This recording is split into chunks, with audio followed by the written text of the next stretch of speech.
Only a few hundred passengers survived the sinking, and only a handful of those are still alive to see the pictures of the ship as it is now. One of them is Eva Hart. This was Eva with her parents just 3 weeks before they boarded the Titanic.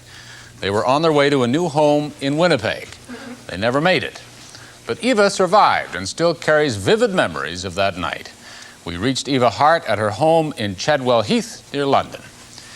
Miss Hart, what was your reaction? What went through your mind when you found out that the Titanic had been found? Oh, well, of course, my immediate reaction was that I, just as it always has been, that I hope they would never raise the Titanic. Because to me, just as a very ordinary individual, it is my father's grave, and I would rather it were left untouched. But today's wonderful news of this tremendously scientific effort makes me realize that if that sort of skill can possibly in future do marvelous things for these matters, well then of course I accept that it probably will be done. Your memories of that night must be very clear. They are indeed. Can you tell us something about what happened?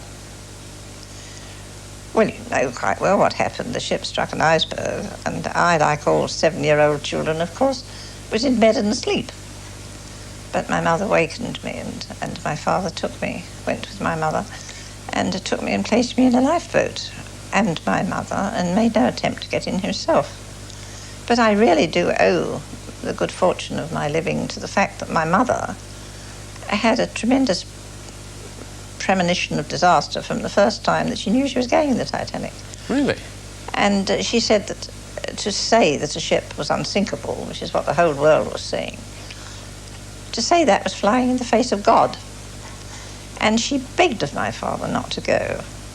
But when we finally went, she said, well, I shall not go to bed at night in that ship. I shall sit up at night and I shall sleep in the daytime. And that's exactly what she did. That's and remarkable. So because she was wide awake, we got on deck in plenty of time to get into one of the all too few lifeboats. So I feel I owe my life to that premonition. But your father did not get in the lifeboat. Why was that? Why? Mm-hmm. Well, you know the rule of the sea, don't you? Women and children first. No man is going to take the place of a woman or child. And by the time the women and children were in that lifeboat, it was full. Absolutely. What happened then? Well, we rowed away from the ship as fast as we possibly could, of course.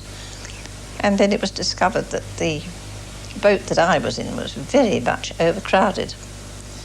And so the boats were all called together, and people were put one in another boat and two in another boat if there was room. And in that transshipment, I got separated from my mother, which was quite terrifying. You were separated from your mother? I met her the next day, of course, aboard the Carpathia. She thought that I'd been dropped in the sea when I was put over the side of the boat.